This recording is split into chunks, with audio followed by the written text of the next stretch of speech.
Are you ready? All right, here we go. Another episode of Discernment Now. My name is Rich Van Every. This is Kevin Anthony, and we are intending to help discernment live on, thrive for eternity. And it all begins with us, doesn't it, Kevin? I mean, we've got to cheer on discernment, keep it alive in the culture.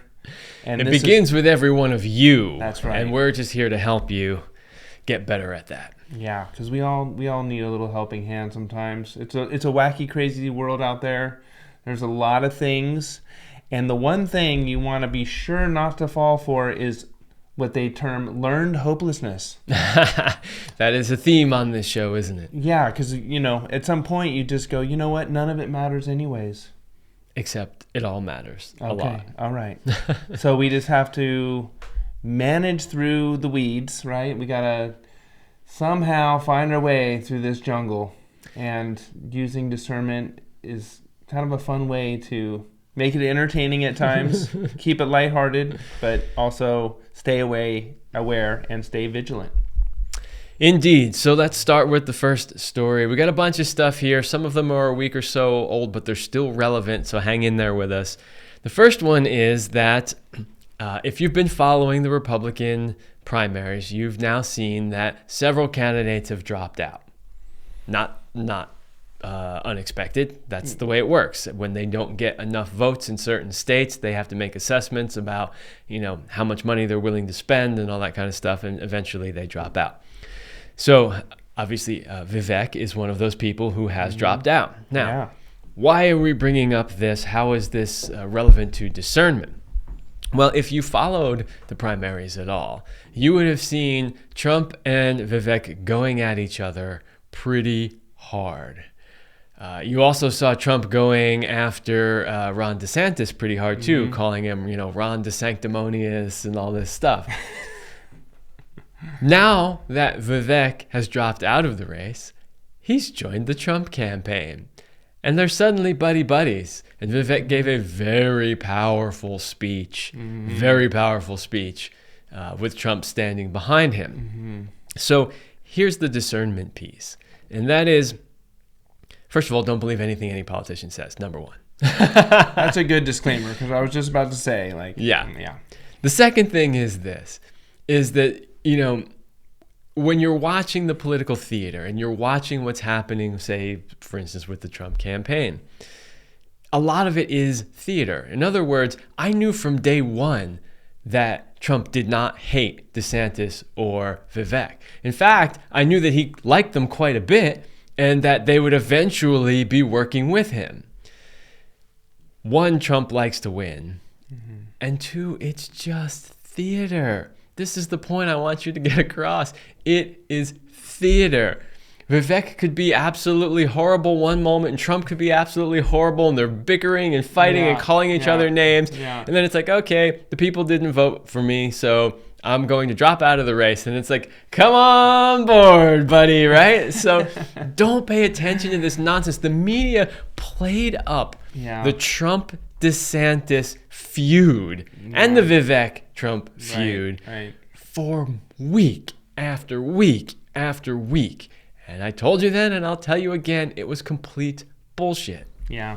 Well, this is a good place to insert some deeper discernment or distinction, rather. And that is that, when you say political theater, which it is, it's important to understand that there still is some validity in the idea that our vote matters, that these political parties are serving a function, even though it's, in a sense, two sides of the same bird when you talk about the left and right. So I don't want to discourage people from voting, even though the voting system is a complete disaster. We have a voting system that honestly wouldn't even work in a third world banana republic. That's how bad it is. And 2020 showed that. Whether or not you believe there was election interference, the stuff we have learned about how the election system functions in this country should be absolutely shocking to you. However, it's still the system we have. And because they are cheating, because they are gaming the system, if you abstain and don't vote, you make it that much easier for them to cheat. So you still got to show up and vote. But You know, there's a great video, and honestly, I haven't been able to find it. I think it's been scrubbed from the internet. But there was a political consultant.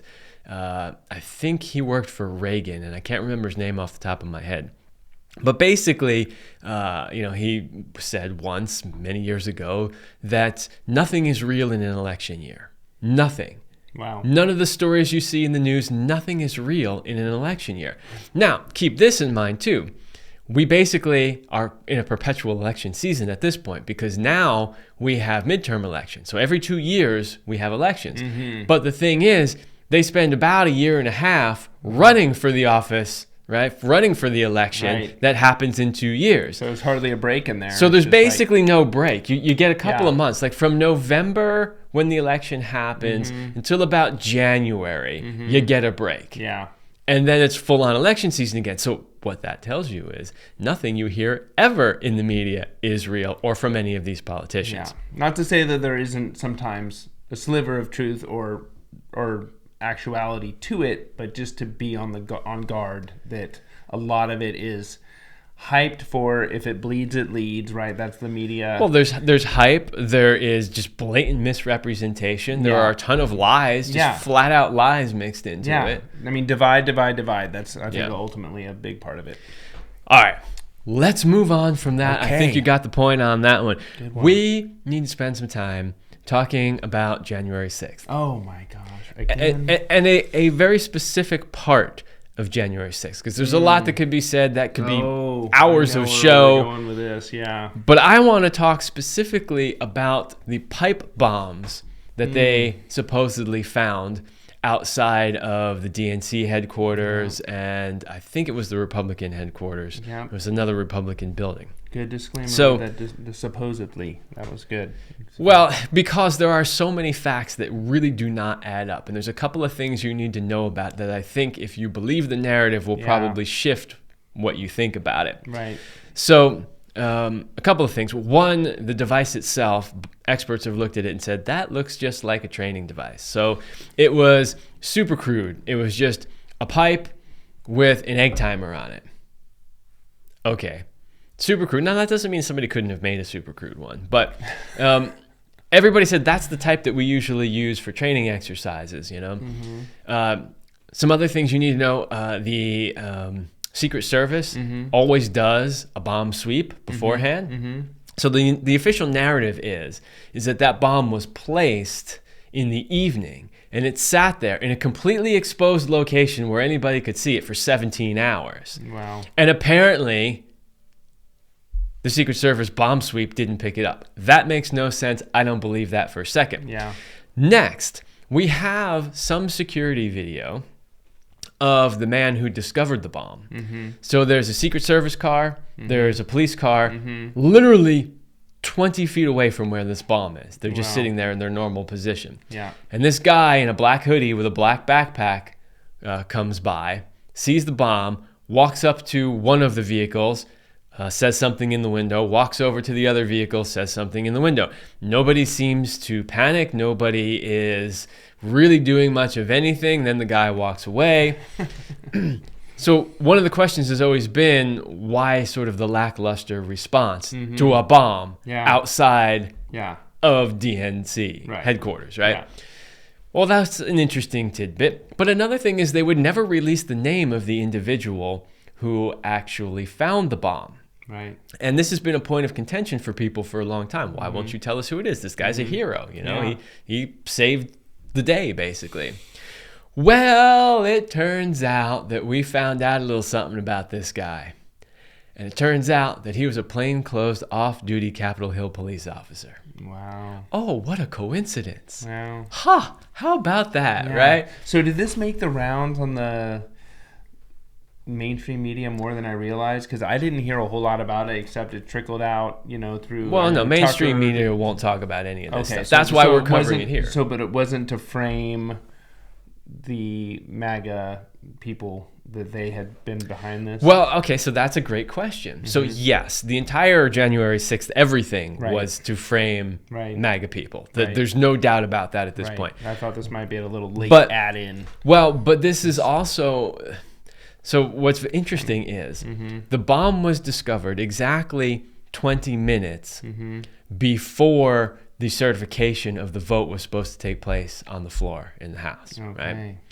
Right?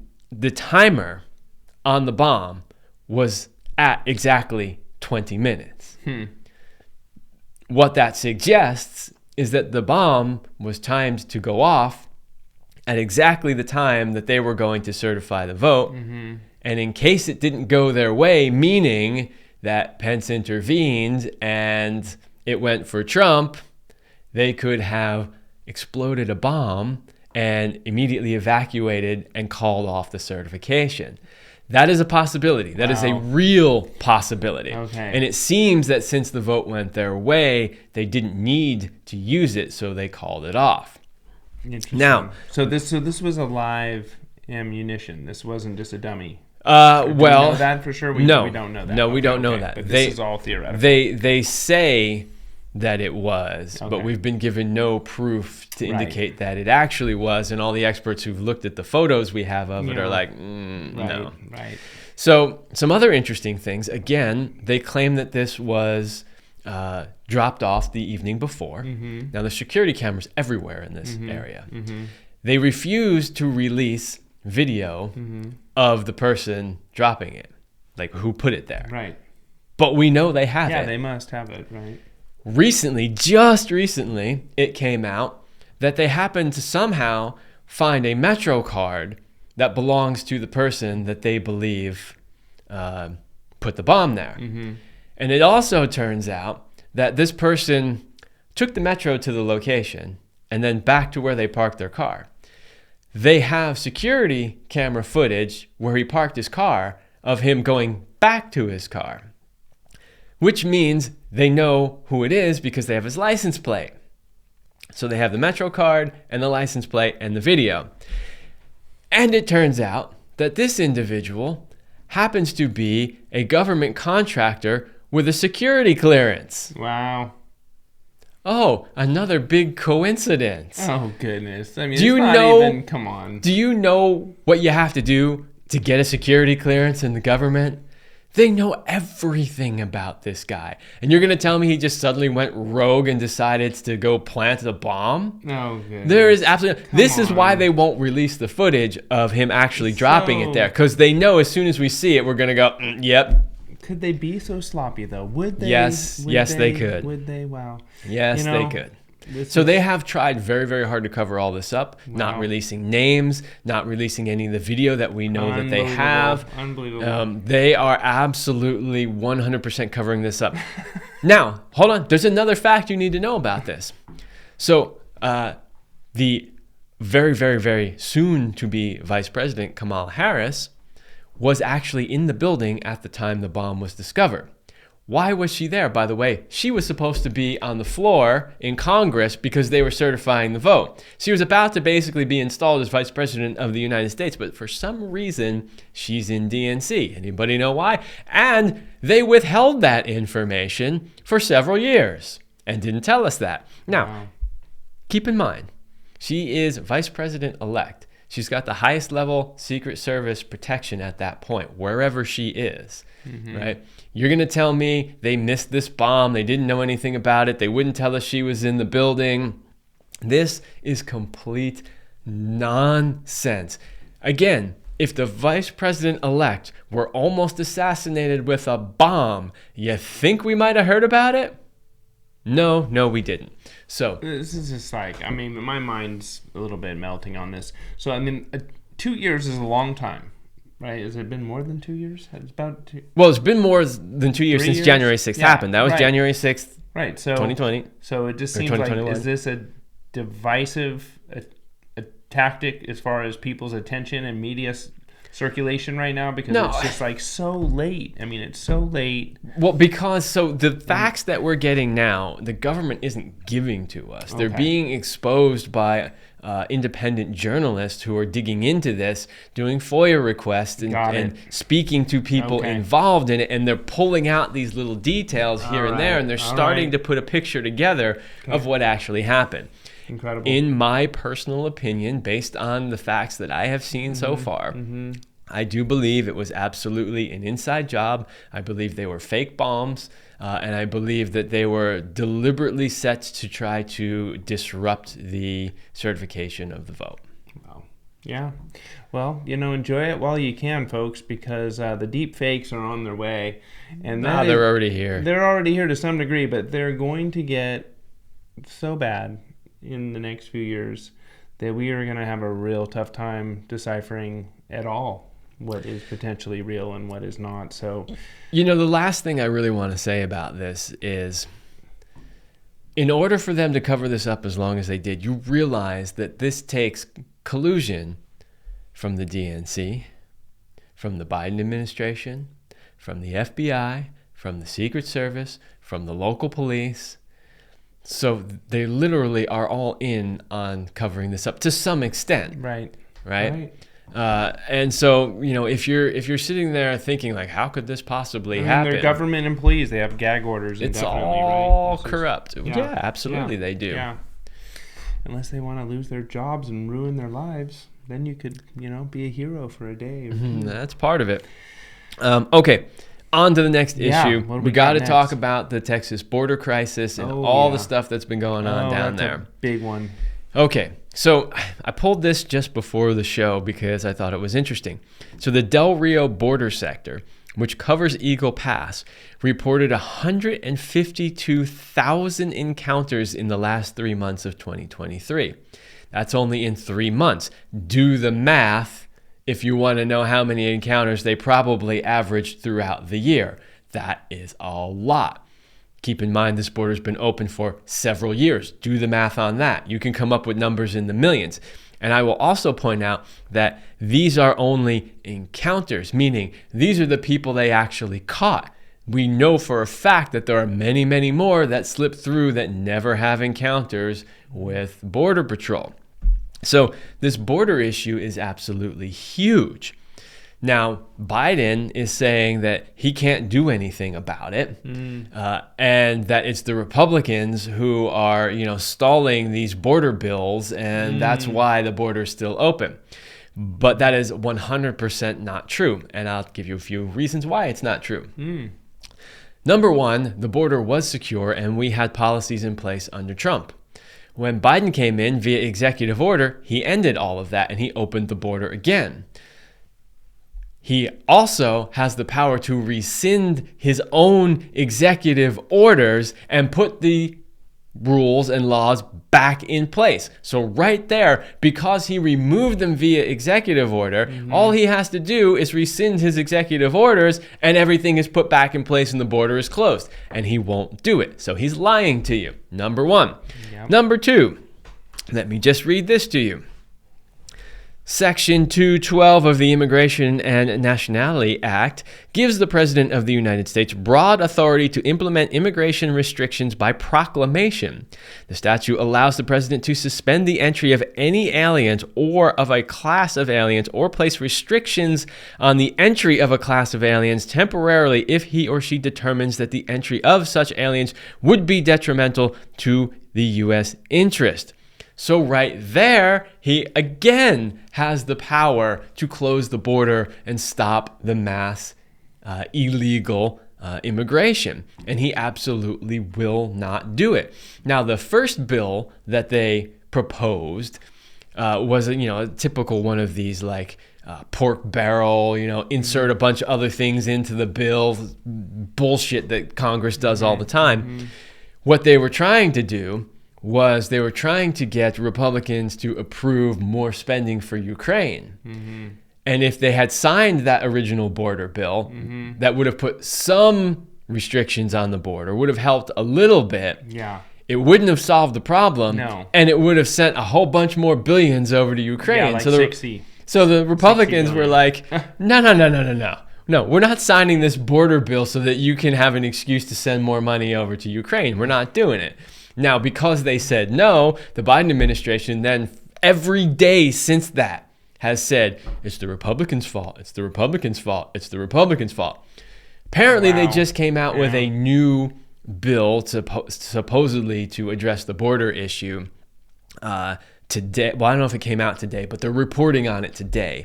I have not had a chance to look in this bill yet, but the few people that I have seen talk about it have already said it's complete trash and it's only going to make things worse. Yeah.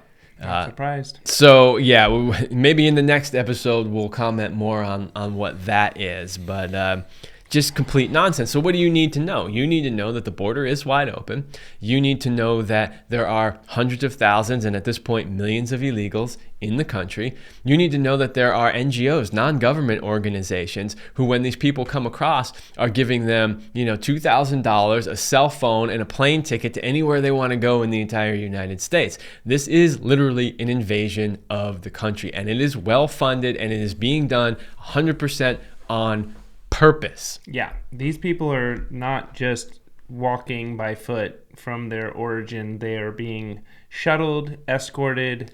Many of them are coming from places in the world where you have to take a plane or a boat. There's huge sections coming from Africa, all over the place. Yeah, this is a very deep and wide issue, and it's troubling. I really hope the numbers are exaggerated. I believe there's a possibility of that, and I know that I think they're probably underreported. Yeah, well, apparently a lot of these people are like fighting age men and not necessarily a lot of families. I have an interesting observation for you. So I was just recently in Mexico, crossing the border at San Isidro and walking across, and I'm standing there in the line where everybody goes. Like there's one line, it eventually splits. You get the Century if you have that, and then the regular one. Yeah. But 2 lanes over, there's a lane in the middle closed. 2 lanes over, there's another lane. It is all Latin American. Wow. But here, and I noticed this, every single one of them was a male between 20 and maybe 30-ish. I mean, I don't know exactly, but not a single woman, not a single child. Yeah. Every single, I don't know who they are. Yeah. I don't know what that line was for. There were no signs. There was nothing being said. Yeah. But every single one of them was a 20 to 30 something male. Yeah. So I think we've sent enough money to Ukraine already, but let's just say $60 billion. By the way, do you know what some of that money that they wanted to send over there was earmarked for in Ukraine? What? Strengthening Ukraine's border. Wow. That is insult. Won't close our own border, but we're going to go send billions to another country to close their border. Well, yeah. So I was going to add to that is that, this is just some slush fund, swappy doodle nonsense to potentially take these immigrants and, basically militarize them for the UN and train them here in U.S. soil. That is a possibility. That is one of the things that people... That would be a great use of funds. If it was just a humanitarian crisis of migrants flooding, there would be women and children, and there'd be all ages, old people, young people, everything. So it is entirely possible that they're intentionally flooding the country with fighting age men. And hey, here's an aside idea. One of these brilliant geniuses in Congress, I don't remember his name, suggested that we should take these illegal immigrants and put them in our military and train them give them guns. Yeah. Well, that's a brilliant idea. Yeah. Because they have so much loyalty to the U.S., I'm sure they'll do what they're supposed to do. Oh, my goodness. Yeah. Yeah, well, I have a friend that lives in Colorado, and she is seeing firsthand that these people are getting shipped right into her little town and dropped off on buses and flooding their... schools and or their YMCA, wherever they're housing them, and there just really isn't any good plan. And what are these people doing? Where are they going? Like, why are they getting dropped off in these states? It's really happening, and it seems like out of sight, out of mind. But just know that this is one of the, I think, top 5 or top 10 hot button issues that we all should be talking about right now. Absolutely. But we're running low on time, so let's pop through a couple more of these things here. We just found out that Tucker Carlson has supposedly been spotted in Moscow. Oh, there was rumors of that. And he is supposedly there to be doing an interview with Putin himself. Oh my gosh. Wow. So of course the mainstream media is going berserk over this. Yeah. And honestly, what is the worst thing that could possibly happen if he Oh. interviews Putin.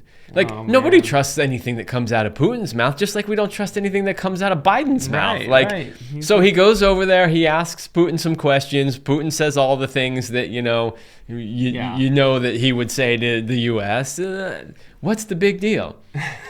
The big deal is they're afraid he might say something that's actually true. That's the big deal. Yeah, which he's been known to say a couple. They do not want anything that comes out of his mouth to threaten the narrative they have created around the Ukraine-Russia war. Yeah, or even issues like gender equality and, transgenderism, which apparently... I mean, I don't think that's their big fear. No, I'm just saying there's more issues that Putin has spoken out about that I think have gone against the woke agenda. Well, of course, absolutely. It's not to give him overly props, but I think certainly the man's a successful dictator in his own right, and he seems to be against the globalist agenda, and so in that respect, that does appear to be the case, which is often why they attack him so much. But so just keep that in mind. Put that in your back pocket. Don't turn your back on him. Don't trust him for a second. No, definitely not. All right. I threw this one on here. I'm only going to talk about it for a minute, even though I have quite a few notes here on it. But there is a congressman. His name is Jamal Bowman. If you recall, he's the one that pulled the fire alarm right before a crucial vote in Congress that he was hoping to delay. Oh. He literally did the thing that high school students do and pulled the alarm. I think we talked about this on the show once before. But this brilliant genius has now suggested that the U.S. should pay $14 trillion in reparations payments. So he, much like Governor Newsom, who's also proposed a similar stupid idea, they want to take money from people who never owned slaves and give money to people who never were slaves. No. Okay. That let's be clear. That whole tactic has nothing to do with trying to make up for what slavery did by disadvantaging an entire class of people for a long time. It's nothing to do with that. This is about divide and conquer. Because they know as soon as they take money from white people, give it to black people, they're going to create more racial tension than ever before. And that is absolutely what they are trying to do. Now, a couple other things we might want to just say about this. Mr. Bowman, I assume, knows that the national debt is already $34 trillion. Last year's deficit was $2 trillion. And Congress projects another $20 trillion in new debt over the next decade. So on top of that, Mr. Bowman wants to add another $14 trillion. No. Now, this is why I wanted to bring this last part up, because this is just comedy gold right here. Wow. Are you ready? Are you ready? I hope you're ready for this. So when asked how he plans to come up with this money, the brilliant Mr. Bowman said, "We spend it into existence." Oh. In other words, we create more debt. It doesn't exist. We don't have it. We don't have it. Yeah. Even if it was a good idea, which it's not, we don't have it. Yeah. But this is part of our debt-based system. Imagine right? if you needed a new car and you're like, I don't have the money for it, but I'll just spend it into existence. Yeah. If I spent it, it suddenly magically appears out of nowhere. Well, it's kind of almost like a slip-up on his part, right? Exposing this, completely fiat, debt-based system that we have. It's completely or at least, insane. Acknowledging it for what it is. I mean, so props to him for that in some respects. But, I mean, this is just, like, absolutely outrageous. Props to him for the dumbest idea I've ever heard in my 50 years on this planet. Yeah, but it's so dumb that he's exposing some truth, in a sense. And so I just want this, like, stupidity to not be contagious, okay? So I want everyone to take their supplements, okay? I want them to say their prayers and just know that, like, we do have our brains and our cognition under attack in certain ways, but this is a new low, okay? This is embarrassing for America, so don't accept it and just give it a laugh, and let's just never believe that this type of rhetoric will like take hold in our country, because I just find it like astounding. It's just out of control. Well, I do agree that the more stupidity they announce or they propose, the more people wake up, because it inevitably wakes some people up. They're like, wait, what? Right? So we're not going to normalize stupidity. We're just not going to do it. This is America. Yeah. We live free. We're strong. We're brave. This is who we are. All right, last story for the episode. You may or may not have seen in the news that California is under a state of emergency again for all of the flooding that we are having. Oh my goodness. Don't you find it interesting that every year that we have a rainy winter, which has been the last few years, we simultaneously have massive flooding, so much water we don't know what to do with, and then as soon as the winter's over, we're back into drought again. Multiple things need to be said about that. Okay, number one, in the early days in California, when the Army Corps of Engineers built all the floodways, they sent all of that water straight into the ocean. Yeah. They didn't have a big need for water. There weren't very many people here, and they were just sending it. And we've never changed that. Yeah. We've also not really done anything to build any new infrastructure whatsoever to capture water, even though for decades we have dealt with drought. You would think somebody would go, hey, if we have drought every year, what if we just built some containment centers to capture some of that water? Yeah. But nope, they will not do it. Then, of course, there's the idea that both the droughts and the massive rains are probably being caused by geoengineering. Yeah. It's not a conspiracy theory, people. Please go look it up. They have been talking about this for decades. Yes. Decades. China admitted doing it when they hosted the Beijing Olympics so they could have good weather. Yeah. Geoengineering is real. It exists. There's absolutely no doubt about it. Yeah. And I believe they probably used it to engineer the droughts, and it's probably being used to engineer the floods. So and there's many facets to it. It's not just one type of technology per se. But if you look up geoengineeringwatch.org, Dane Wigington is one of the leading voices and has dedicated decades and done independent research on this subject. So it's a good resource. He's intense, but he's solid. So, the governor has declared a state of emergency in several counties. I don't know personally whether or not what's happening in those counties is worthy of an emergency. But just keep in mind what we said at the beginning of this show. Nothing is real in an election year. Yeah. Right? So if a certain politician wanted to make it look like he was saving the day, might he declare an emergency and swoop in to save the day? Maybe. Yeah. We'll see. I know a lot of people have been contacting me that don't live here and saying, oh my God, what's going on? I'm like, nothing. It's raining outside just like it does every winter. Yeah. Well, this is definitely, an example of, I think, so many other things. And for me personally, it feels as if they've just flip-flopped. We've had a lot of fire issues in the past during the, fire season. We had very little to no fires this year. Now we're having flooding issues, and it just hasn't rained all that. I mean, it's raining here for sure, but not to justify what they're showing. Let me just say this. So to me, they're clogging the drainways. They are literally amplifying the amount of rain we're getting and creating these dramatic scenes to justify this climate crisis hoax. I want to pose a question to the listeners. If the government had the power to manipulate the weather, do you think they might use it to their advantage? In other words, problem, reaction, solution that we talk about on this show all the time. Do you think that's possible? I'm going to tell you, I think it's possible. Yeah. There's never been a technology ever created by man that has not been weaponized. Yeah. So if that technology exists, and we know it does, that's a proven fact at this point, I can guarantee you that they are using this against us. Yeah. So make a comment, share this video. And, and I had a book referral, actually, I wanted to throw out, too. I have yet to read it, but I just saw a great interview on it. You can't throw out a book review you No, haven't I read. can't. Okay, all right. Well, I'll read it first.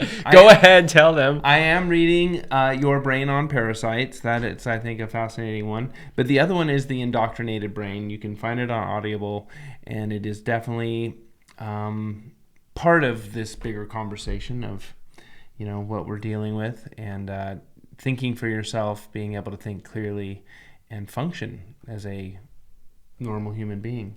So yeah, but that was a great list. That was a lot to cover. I hope everyone got a lot out of it, and we look forward to seeing you next time. Till then, stay free, stay healthy, and God bless you.